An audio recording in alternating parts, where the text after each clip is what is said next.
सहनाववतु सहनौ भुनक्तु सह वीर्यं करवावहै तेजस्विनावधीतमस्तु मा विद्विषावहै।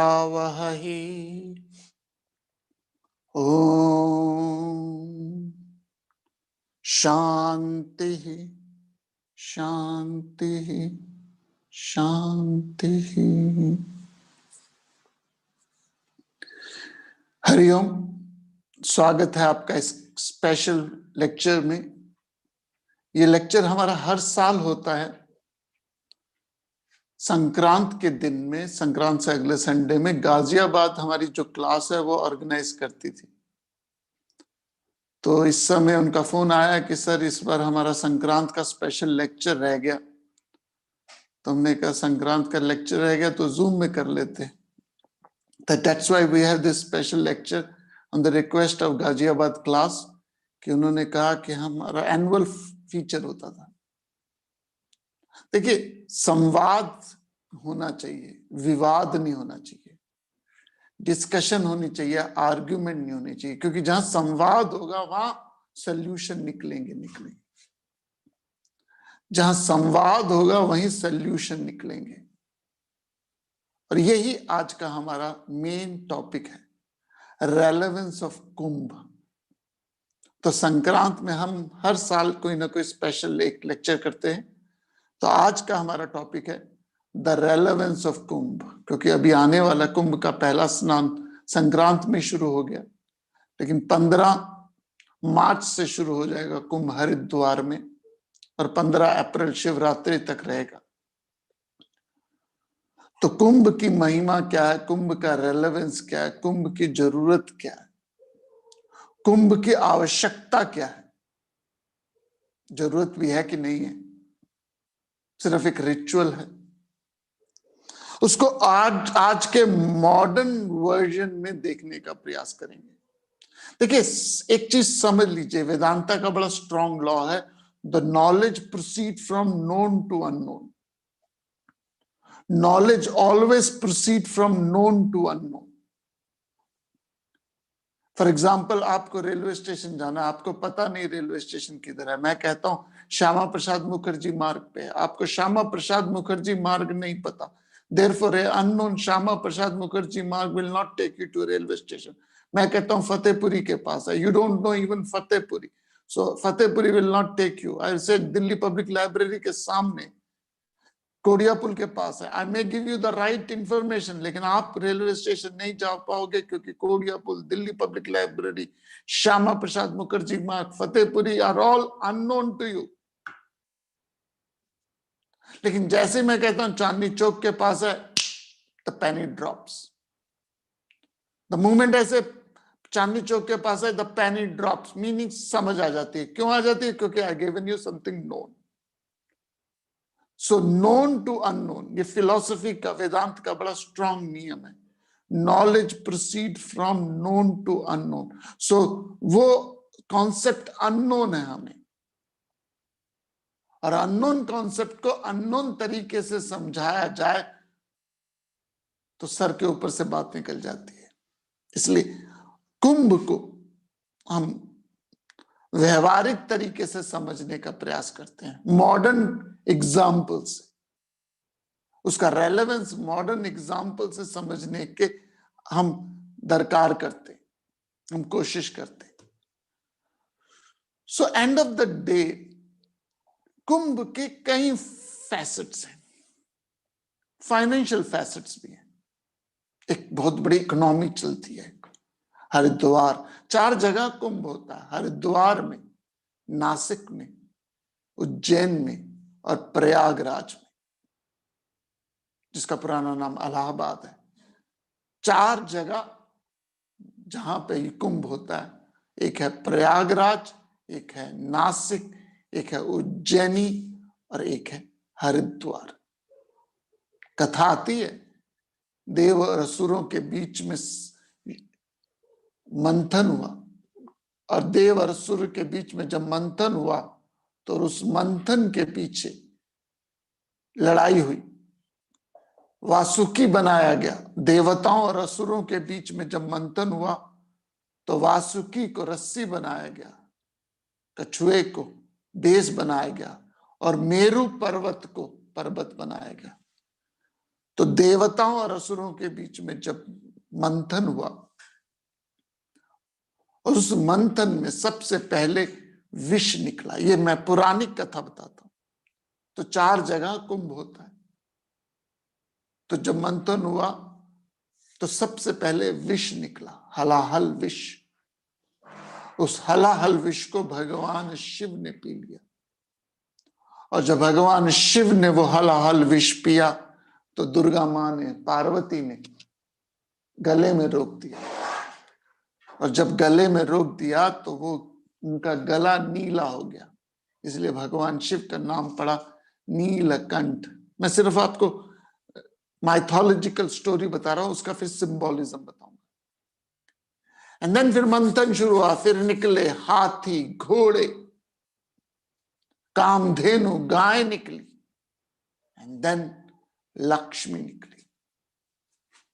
लेकिन मंथन रुका नहीं, समुद्र मंथन होता रहा। और जब समुद्र में चर्निंग ओशन हुआ, मिल्की ओशन में चर्निंग हुई, तब आखिरी में निकला अमृतम। अमृत मंथन भी कहते हैं इसे, समुद्र मंथन भी कहते हैं। अब जब अमृत निकला तो देवताओं और असुरों में होड़ चली कि ये अमृत हम पिएंगे। तो भगवान विष्णु मोहिनी रूप धारण करके आए। असुरों ने कहा कि चलो मोहिनी जिसको डिसाइड कर देगी, तो सारा का सारा जो अमृत था वो देवताओं को देने लगी। असुरों को लग गया ये तो कोई दाल में काला है, भागे असुर। तो वो कुंभ लेके जब भागे देवता, तो 4 जगह वहां झलका, 4 जगह कुंभ का अमृत गिरा। वो 4 जगह मैंने आपको बता दिए, नासिक, उज्जैन, प्रयागराज और Haridwar. Now this is the mythology. उसका एक अपना फाइनेंशियल फैसेट्स है, एक इकोनॉमी चलती है कुंभ से। कुंभ से इकोनॉमिक चलती है, बहुत बड़ा बाजार है, विच इज अ फाइनेंशियल। इसका कई लोग ज्योतिष से भी लेते हैं कि कुंभ राशि में जुपिटर आ जाता है, गुरु आ जाता है कुंभ राशि में।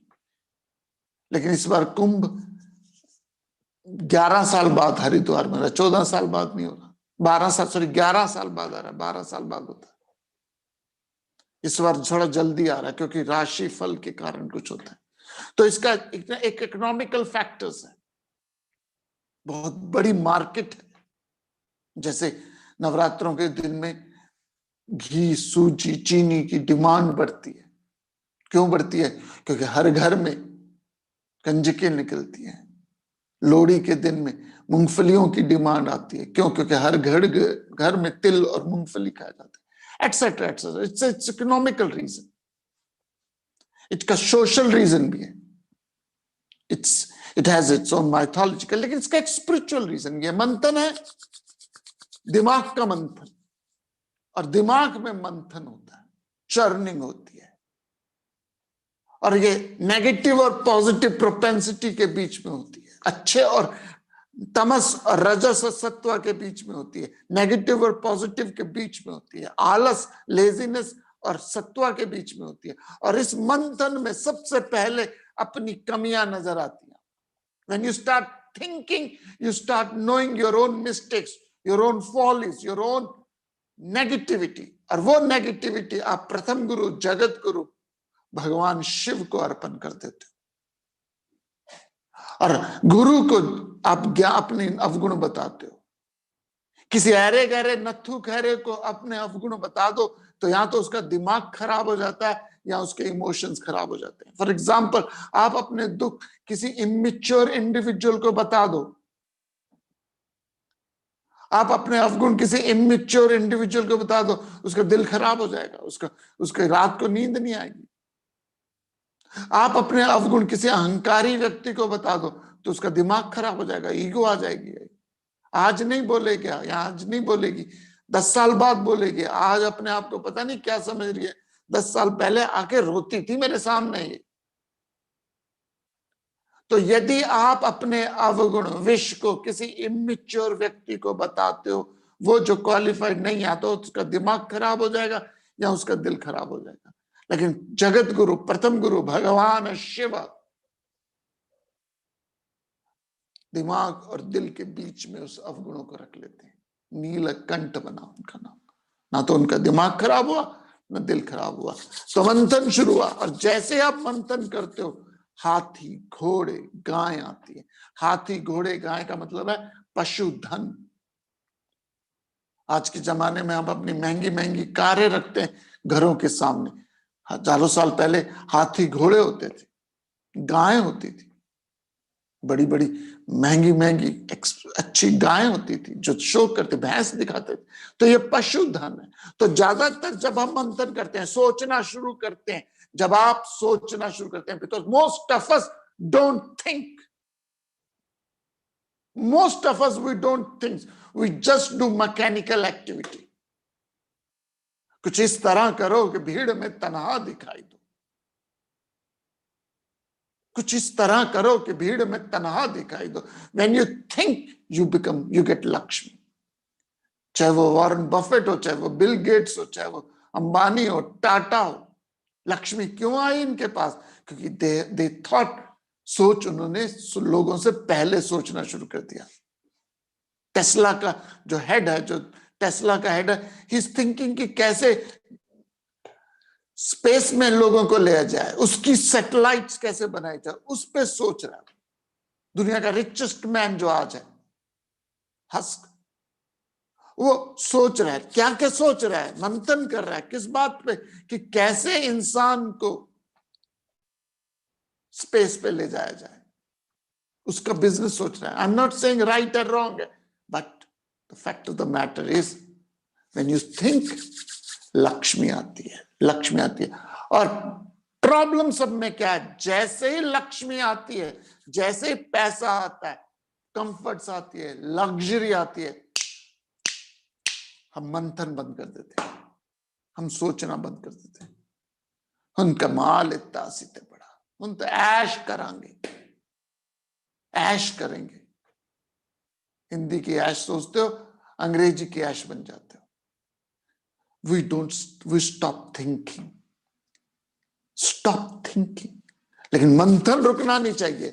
और जब समृद्धि आ जाए, शेयर एनफ, ग्रेट। समृद्धि पाप नहीं है, पैसा होना पाप नहीं है, क्योंकि आदमी बेकार की सोचों से निकल जाता है।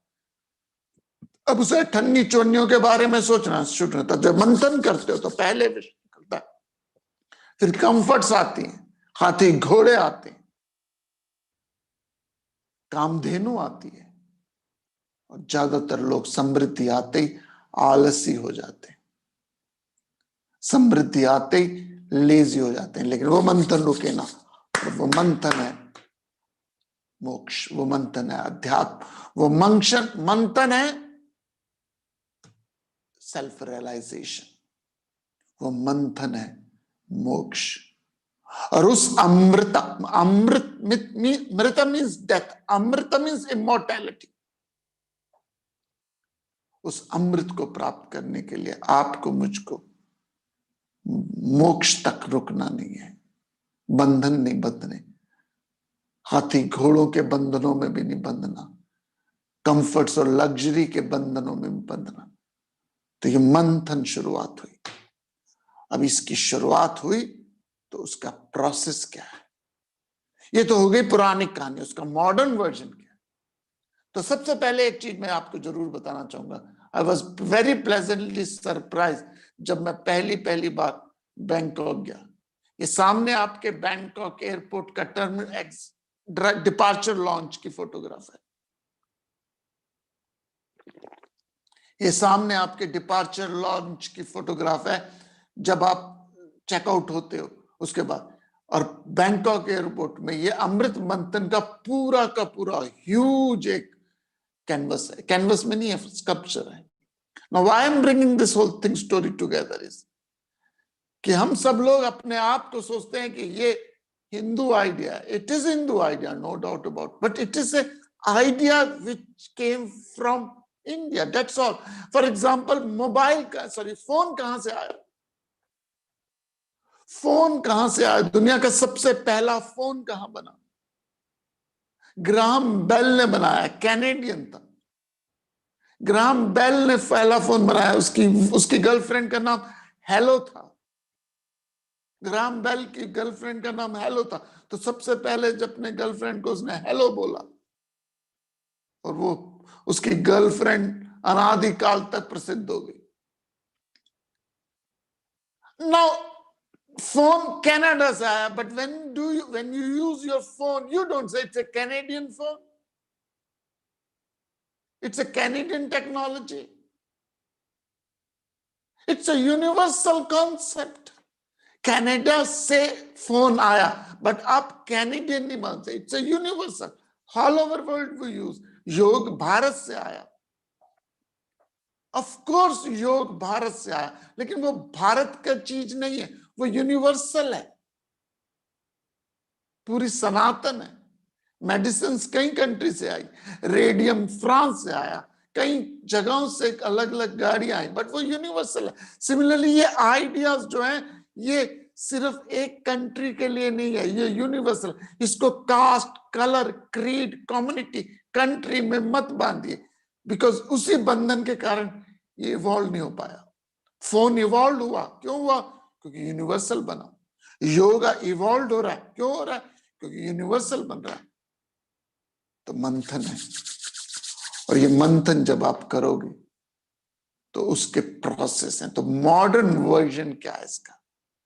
इसका मॉडर्न वर्जन जो बनाया गया, कुंभ बहुत पुराना कॉन्सेप्ट है, लेकिन इसको मॉडर्न वर्जन दिया गया आदि शंकराचार्य ने।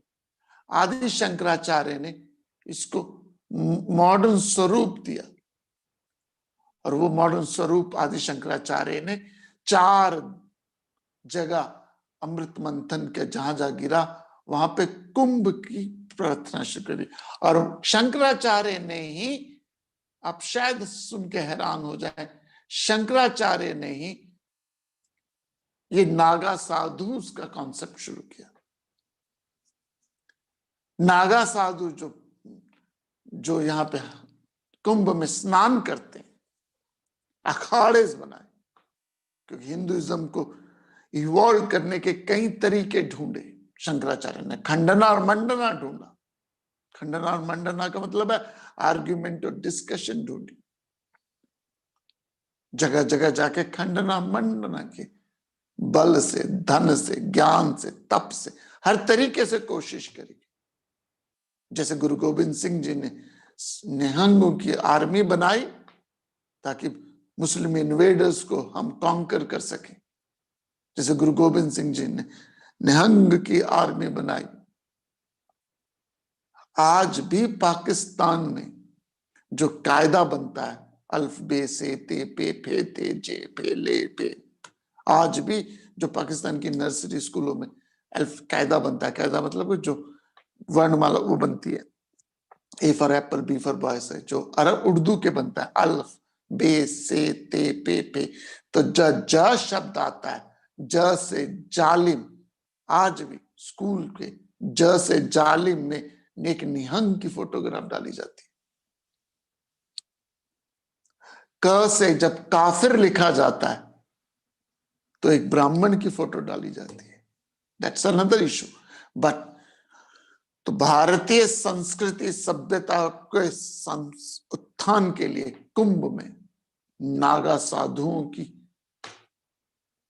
तैयारी की गई, क्योंकि बुद्धिज्म बहुत फैल रहा था। उसको खंडना मंडना से भी लिया, लेकिन नागा साधु बनाए जो वॉरियर थे। That's a part. लेकिन आज उसका मकसद क्या है? आज उसका आपको क्या जरूरत है? तो उसको समझाने के लिए मैं आपको मॉडर्न वर्जन देता हूं, और मॉडर्न वर्जन से समझाने की कोशिश करता हूं। और वो ये आपके सामने एक फोटो है, आपके सामने एक फोटोग्राफ्स है। आप सोचिए है क्या? ये फोटोग्राफ है एक एग्जीबिशन की। एग्जीबिशन है जिसमें अलग अलग अलग अलग स्टॉल लगे। तो फॉर एग्जांपल आप इलेक्ट्रॉनिक्स के बिजनेस में हो, या आप केमिकल के बिजनेस में हो, या आप ऑटो के बिजनेस में, या इलेक्ट्रिकल के बिजनेस में, या आप कपड़ों के बिजनेस में, या आप हॉजरी के बिजनेस में हो, आप किसी भी बिजनेस में हो, तो साल में एक बार दुनिया के किसी कोने में उस प्रोडक्ट की इंटरनेशनल एग्जीबिशन लगती है। This is the concept, modern concept है। अब आपको मान लीजिए ऑटो पार्ट्स के मैन्युफैक्चर हो, डीलर्स हो, सेल्स में हो, प्रोडक्शन में हो, मार्केटिंग में हो, तो आप क्या करते हो? हुम्बर्ग में लगता है, जो दुनिया का, फ्रैंकफर्ट में लगता है, जो दुनिया का सबसे बड़ा ऑटो फेयर है। ऑटो फेयर में तो ऑल ओवर वर्ल्ड से सारे इंजीनियर्स, सारे कंपनीज वहां जाके अपनी एग्जीबिशंस लगाते हैं, और एग्जीबिशन लगा के आप अपने प्रोडक्ट्स को, तो आपको अलग अलग कंट्री में जाना है, क्योंकि कहीं जैसे फोर्ड है, जीएम है, वो डिट्रॉइट में है। फोर्ड और जीएम है डिट्रॉइट अमेरिका में है। बीएमडब्ल्यू बुर्वेरियन मोटर वर्क्स जर्मनी में है, कोई स्टुटगार्ट्स में है, मर्सिडीज स्टुटगार्ट्स में है, हुंडई कोरिया में है, टोयोटा जापान में। तो एक इंडिविजुअल को प्रोडक्ट के लिए कभी जापान, कभी कोरिया, कभी डेनमार्क, कभी डिट्रॉइट, कभी हुनाई तो नहीं जा सकता ना। तो क्या करते हैं, सारे डिस्ट्रीब्यूटर, सारे मैन्युफैक्चरर एक जगह मिल जाते हैं, और उस जगह आप एक ही वन जगह जाके सब जगह से इंफॉर्मेशन ले सकते हो, और जो प्रोडक्ट आपको लेना है वो आप ले सकते हो। This is a common phenomena of any exhibition, कोई भी। और मुझे उस पर डिटेल पे नहीं जाना, क्योंकि आप सबको पता है, आप किसी ना किसी कंपनी प्रोडक्ट के साथ हो तो आपकी कोई ना कोई एग्जीबिशंस लगती है, स्पिरिचुअल एग्जीबिशंस भी लगती हैं, स्पिरिचुअल एग्जीबिशन भी लगती है। और वो स्पिरिचुअल एग्जीबिशन कौन सी है? कुंभ। 3 साल में एक बार लगता है। आपको कि सर 12 साल में लगता है, नहीं, 3 साल में एक महाकुंभ एक होता है जो प्रयागराज में लगता है, लेकिन 3 साल में एक कहीं ना कहीं कुंभ होता है, सिंहस्थ में, उज्जैन में, नासिक में, या हरिद्वार में। तो 12 साल में 3-3 जगह होता है। तो आप और मैं साधक क्या करें? यदि आप किसी कुंभ में गए होंगे, जरूर गए होंगे, तो वहां अन्न क्षेत्र लगते हैं, वहां अलग अलग अलग जगह अन्न क्षेत्र लगते हैं, अखाड़े होते हैं। तो गुरु अपने शिष्यों के साथ वहां बैठता है, जहां पे स्नान, खाने, स्नान सबका कार्यक्रम होता है। तो यदि आपको गुरु ढूंढना है, यदि आपको किसी ब्रह्म ज्ञानी से मिलना है, यदि आपको किसी तत्ववेता से जानना है, तो आप जगह जगह नहीं जा सकते। आप कभी हर हिमालयस में बैठे हुए गुरुओं के पास नहीं जा सकते। क्यों? क्योंकि फिजिकली पॉसिबल नहीं है। कोई कहाँ बैठा है, कोई कहाँ बैठा है, कोई कहाँ बैठा है। तो कुंभ के समय में क्या होता है, ये सारे महापुरुष, जैसे एग्जीबिशंस होती है, सारे महापुरुष एक जगह एकत्रित हो जाते हैं। तो साधक के पास क्या है? साधक के पास सुविधा है कि वह हर अखाड़े में जाए, हर गुरु के पास जाए, अलग अलग प्रवृत्ति की।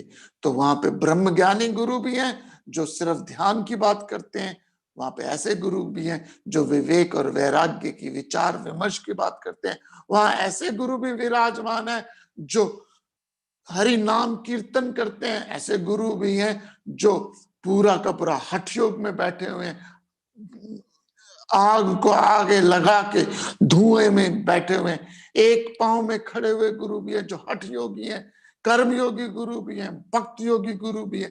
तो एक पूरा का पूरा बुफे है आपके सामने। एज ए साधक आप क्या करो? पूरी एग्जीबिशन घूम लो, अलग अलग डिस्ट्रीब्यूटर्स के पास जाओ, मैन्युफैक्चरर के पास जाओ, अलग अलग डिस्ट्रीब्यूटर के प्रोफाइल लो, उनका परफॉर्मा लो, उनके से डिस्कशन करो, उनके रिप्रेजेंटेटिव से डिस्कस करो, एंड जो आपको भाए उसको अपने जीवन में अंगीकार कर लो। दिस इज कुंभ।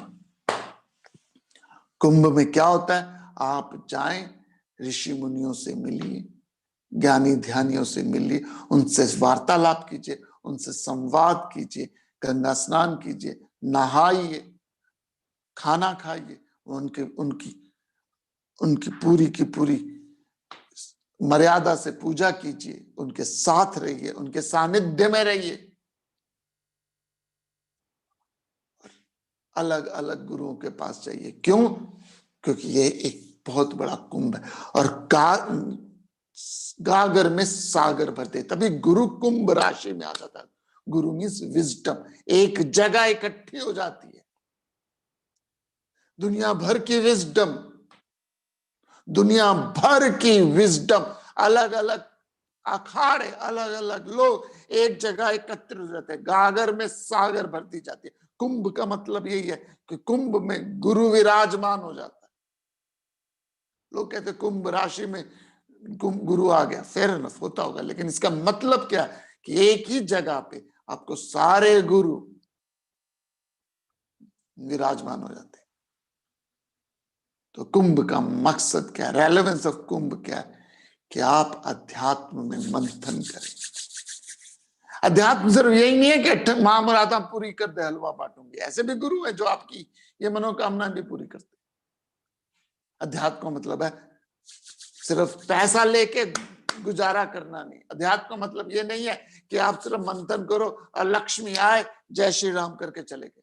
अध्यात्म का मकसद ये नहीं है कि मंथन करो शक्ति आए और जय श्री राम करके चले गए। अध्यात्म का मंथन करो, शक्ति आएगी, समृद्धि आएगी, कामधेनु आएंगे, हाथी घोड़े लक्ष्मी आएंगी, लेकिन वहां पे अपने विचारों के मंथन को कभी भी रोकना नहीं। वहां पे अपने विचारों के मंथन को कभी भी रोकना नहीं, मंथन होता रहे। और ये मंथन होते होते होते होते कई स्वरूप बदले इस मंथन के, इस मंथन के कई स्वरूप बदले। आज भी मंथन हो रहा है, आज टेक्नोलॉजी में मंथन हो रहा है, आज मंथन के तरीके अलग हैं। आज मंथन के तरीके, आपको मैं मॉडर्न वर्जन बताता हूं मंथन के, और वो है ये यूट्यूब। ये भी एक कुंभ है, यूट्यूब भी एक कुंभ है, इसके भी अलग अलग स्वरूप है। टेलीविजन चैनल एक कुंभ है, कितने कुंभ, कितने महाराज जी बैठे हुए। अब आप क्या करते हो, आप यूट्यूब में जाते हो, ए स्वामी तो सोना नहीं है, स्वामी ये स्वामी तो ऐसा ही है। क्या कर रहे हो आप? मंथन कर रहे हो, आप सोच रहे हो, बट दैट्स वेरी ग्रॉस रूप, उसमें तपस्या नहीं है। यूट्यूब में जो आप अलग अलग गुरुओं को ढूंढ रहे हो, अलग अलग गुरुओं को, यूट्यूब में भी तो आप क्या कर रहे हो, अलग अलग मास्टर्स को सुन रहे हो, और एक बार एक मास्टर से ट्यूनिंग हो जाए तो उसको ज्यादा सुनने लग जाते हो। सबसे पहले तो कचरा देखते हो यूट्यूब में, क्यों? क्योंकि कुंभ है, गंद निकलता है, लेकिन धीरे धीरे धीरे धीरे धीरे आपके जीवन तक। लेकिन यूट्यूब में कुंभ भी है, लेकिन उसमें तपस नहीं है, उसमें लेजीनेस है, लेथार्जी है, इनर्शिया, आलस है। लेकिन फिजिकली जाना अध्यात्म के सफर का एक बड़ा गहरा मकसद होता है। तो दो तीन बातें जरूर कहना चाहूंगा कुंभ के इस पावन पर्व की शुरुआत में, क्योंकि हमारा एकेडमी है ऋषिकेश में। ऋषिकेश में से 30 किलोमीटर आगे, आनंदा स्पा से 9 किलोमीटर आगे गीता एकेडमी है। अभी तो कंस्ट्रक्शन चल रही है, तो मोस्ट प्रोबेबली मार्च तक कंस्ट्रक्शन पूरी हो जाएगी। तो if anybody wants to come to the Kumbh and want to spend 2-3 days with us, Haridwar से कोई 70 किलोमीटर दूर आगे हो जाएगा, 70-80 किलोमीटर दूर आगे है, लेकिन you can spend some time. हमारा भी अपना एक वहां पे अखाड़ा इन द सेंस ऑफ अपना जगह, आइए संवाद कीजिए, डिस्कस कीजिए, मंथन कीजिए, जरूर कीजिए, क्योंकि जीवन की सबसे महत्वपूर्ण चीजों में से एक है, वो है गुरु को प्राप्त करना। सबसे महत्वपूर्ण, स्कूल के गुरु को भी मैं मानता हूं, और खासकर शुरुआत में मैं हमेशा कहता हूं नर्सरी क्लास के टीचर्स को ज्यादा तनख्वाह मिलनी चाहिए बनिस्बत पीएचडी टीचर को, क्योंकि पीएचडी का टीचर यदि खराब निकल गया तो बच्चा खुद अपना जुगाड़ निकाल लेगा, लेकिन नर्सरी क्लास का टीचर यदि बेकार निकला, बेस खराब हुआ, तो मुश्किल हो जाएगी। तो गुरु शिष्य परंपरा का ये पर्व है कुंभ, जहां आप दीक्षा लेते हो गुरु से, गुरु के पास जाते हो, वहां दीक्षा लेते हो, ज्ञान लेते हो। लेकिन यही नहीं कि एक ही गुरु, ढूंढो, चूज करो, फाइंड आउट करो, आर्ग्यू करो, डिस्कशन करो, संवाद करो, लेकिन मंथन रुके ना, मंथन कभी भी रुके ना। 2-3 बातें मैं आपको बताना चाहूंगा इस कार्यक्रम के माध्यम से, क्योंकि गाजियाबाद हमारे क्लास होती है, उसका एनुअल डे होता है संक्रांत में, तो हमारी एनुअल लेक्चर सीरीज होती है संक्रांत में। तो इस बार क्योंकि फिजिकल नहीं पॉसिबल, तो हमने जूम से करी। तो अलग अलग टॉपिक्स पे हम चर्चा करते हैं। दिल्ली में हमारी 24 के करीब क्लासेस होती है, all over the world I travel, but zoom ने क्या किया, कुंभ बना दिया, गागर में सागर भर दिया। अब एक ही जूम में आप कईयों को सुन सकते हो। आप कितने गुरुज हैं, कितने पंडाल्स हैं, कितने ग्रह से, कितने ज्यादा अनक्षेत्र हैं। जैसे पंडाल्स अनक्षेत्र होते हैं कुंभ में, तो आप ढूंढो ढूंढो, लेकिन राह पकड़ तो एक चला चल। ये नहीं कि आप ढूंढे ही जा रहे, बेटी के लिए लड़का ढूंढ रहे हो, ढूंढो, जरूर ढूंढो, इस वेबसाइट में जाओ, उस वेबसाइट में जाओ, बट एक बार ढूंढ लिया, देन स्टॉप सर्चिंग। ये नहीं कि let me try this, let me try this. अब भारत के एजुकेशन मिनिस्टर हो, बड़ी अप्रोच है आपकी, बड़ी पहल है आपकी, बात सब लोग सुनते हैं। किसी भी स्कूल में आप अपने बच्चे को, अपने पोते का एडमिशन करा देते हो, और आप कहते हो मेरे पोते को वैरायटी मिले, एक एक्सपोजर खुले, इसका होराइजन बढ़े। देयरफॉर आप क्या करते हो, 12 साल बच्चे को 12 अलग अलग स्कूलों में भेजते हो। एक साल डीपीएस, दूसरे साल दिल्ली पब्लिक मॉडर्न स्कूल, तीसरे साल गुडले स्कूल, चौथे साल बाल भारती, 5वें साल अलग अलग स्कूलों में भेजते हो। 12 साल 12 स्कूलों में आप अपने बच्चे को, अपने लगते जिगर को भेजते हो कि उसका होराइजन, वैरायटी उसका खुले। क्या होगा, क्योस हो जाएगा। ऑफ कोर्स आप ढूंढो, ये स्कूल अच्छा है, ये स्कूल अच्छा है, लेकिन एक बार ढूंढ लिया, फिर स्टिक टू इट। आप ऑपरेशन भी कराते हो, अलग अलग डॉक्टर से सलाह लो, पूछो, but once you decide, then stick to one doctor. You can't keep on changing your doctors. You can't keep on changing your school. You can't keep on changing your houses. You can't keep on changing your wife, your parents. You stick to that. Extreme situation आ जाए, change करो. I'm not saying that. यदि school खराब है, please change it. गुरु खराब है, change it. लेकिन ये नहीं कि गुरु 40 साल हो गए, गुरु शॉपिंग करते गए, अभी तक कोई गुरु बने आया ही नहीं, कोई गुरु ही नहीं धारण किया। 40 सालों से कभी किसको सुन लिया, कभी किसको सुन लिया, कभी किसको सुन लिया, कभी किसको सुन लिया। गुरु धारण का मतलब ये थोड़ी है कि अब आपको कोई नारियल लेके जाना है और गड़वी लेके जानी है, एक विचार है बस।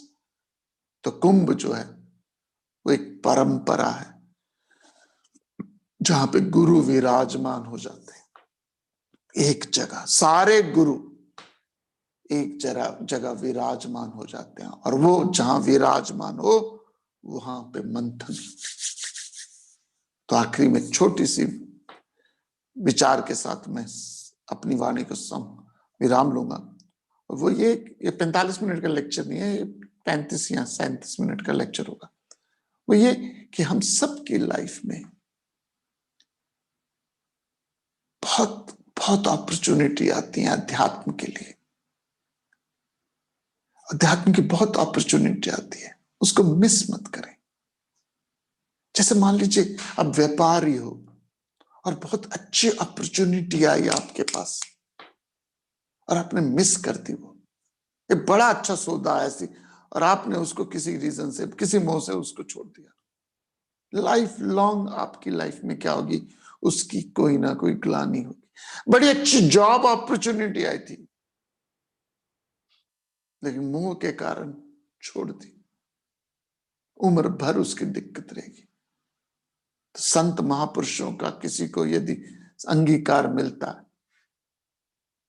तो छोड़ो मत, उनके साथ सानिध्य ले लो, उनके साथ एक सानिध्य ले लो, नहीं तो उम्र भर प्रॉब्लम्स आएंगे, लेकिन आप और मैं उसको सॉल्व करें। आई रिमेंबर ए इंडिविजुअल, उसको हार्वर्ड में एडमिशन मिला, it's a true story. Harvard college में एडमिशन मिला, और उस एडमिशन के बाद, बहुत पुरानी बात है, 670s की बात है, उस समय फोन वगैरह भी नहीं होते थे, चिट्ठियों में बात होती थी। बॉम्बे का लड़का था, माँ बाप ने स्कॉलरशिप मिल गई, उसको भेजा, अकेला बेटा, और वहां होमसिक हो गया, ठंड लगी, होमसिक होने लगा। यहाँ चिट्ठी वो थोड़ा सुझा के लिखने लगा, माँ बाप भी रोने वाली चिट्ठी लिखने, गलती से एक बार फोन पे बात हो गई, फोन पे बात हुई, बेटा उधर रोए, माँ बाप इधर रोए। 1 साल हुआ था हार्वर्ड में भी, हार्वर्ड के 1 साल के कोर्स को छोड़ के चला गया, छोड़ के चला गया, वापिस आ गया इंडिया। एक मोह के कारण, एक इमोशंस के कारण अपनी सारी लाइफ उसने क्या कर दी, मंथन बंद कर दिया, छोड़ दिया। तो कुंभ के इस अवसर पे आप जरूर जाएं गुरु हरिद्वार, सिर्फ स्नान करें नहीं, अलग अलग नक्षत्र में जाएं, अलग अलग अखाड़ों में जाएं, अलग अलग संतों से मिले।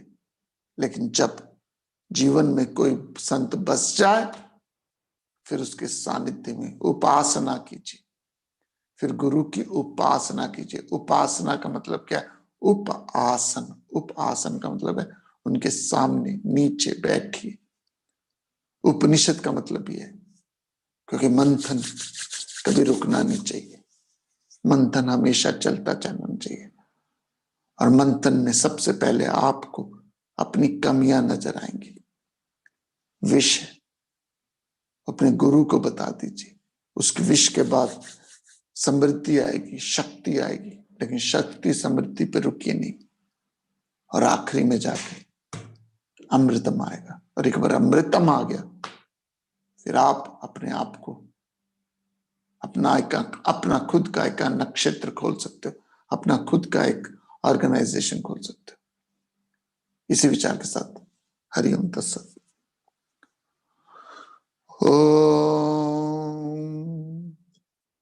ओम पूर्णमद पूर्णमिदं पूर्णात् पूर्णमुदच्यते पूर्णस्य पूर्णमादाय पूर्णमेवावशिष्यते। ओम शांति शांति।